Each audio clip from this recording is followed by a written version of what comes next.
This week we're checking out Remnant 2. This is a third-person shooter Souls-like game.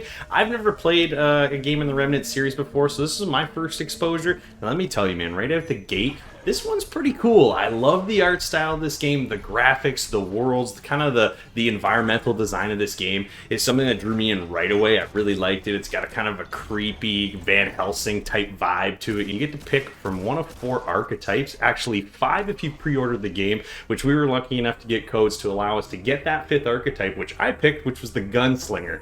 And let me tell you, man, there's a lot of elements to this game, especially early on when it comes to being able to kind of build your characters up and kind of come up with a set of weapons and a kind of a build that works for you, because playing this game solo is pretty tough. You can jump into public lobbies and play with other people or hop in with your friends as well and play, and honestly that's kind of where it falls for me a little bit. Is the co-op version of this game seems a whole heck of a lot easier than when I'm playing by myself. Oh, I agree with the level design is immediately what catches your eye. I'd say a gothic fantasy, kind of, but then you get into an electrical side, there's a lot of machines you're shooting, there's a tech angle to it. It seems to have a world of its own, but like you said, I didn't play the first Remnant. I did, however, play Chronos, the Remnant prequel, so that set up the universe. I kind of understand what's going on, this crystal that keeps respawning you, for example. But that leads into the Souls-like elements of it. This game is tough, and it will remind you that it's tough often.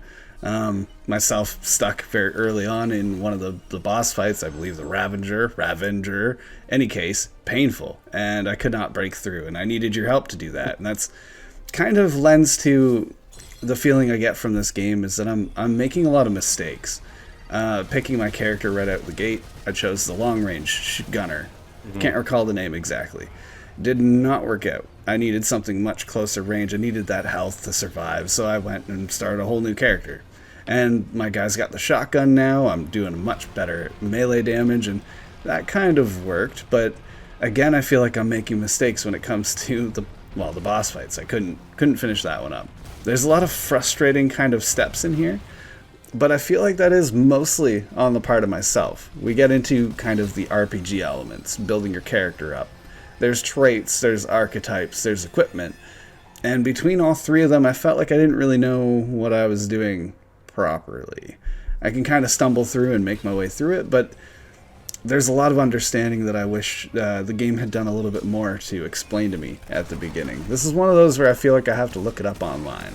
Well, Scott, our time with Remnant 2 has been good. Like you said, there isn't a ton of hand-holding in this game, so I think that's what's going to kind of be that kind of block for people when they first get into this one. There's a little bit to learn. You kind of got to figure out how the mechanics of the RPG elements work, but once you kind of get it, this game really does open up with 10 different archetypes. The ability to be able to add a second archetype to your current build as you kind of level up through this game really does change, the game for you as you start to progress through, which I really like.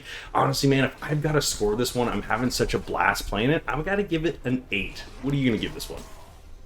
I agree with you there. There's a lot that I'm seeing that, although I can't quite crack into it, I can see it for what it is, and it's a very high ceiling for development. You want to make your character, there's a lot of things for you there, and it can get difficult the entire way through. I'm there with a 7.5 because it kind of pushed me away, but I know that there's a lot here for the player that sticks with it, and there's a lot of things to like along the way.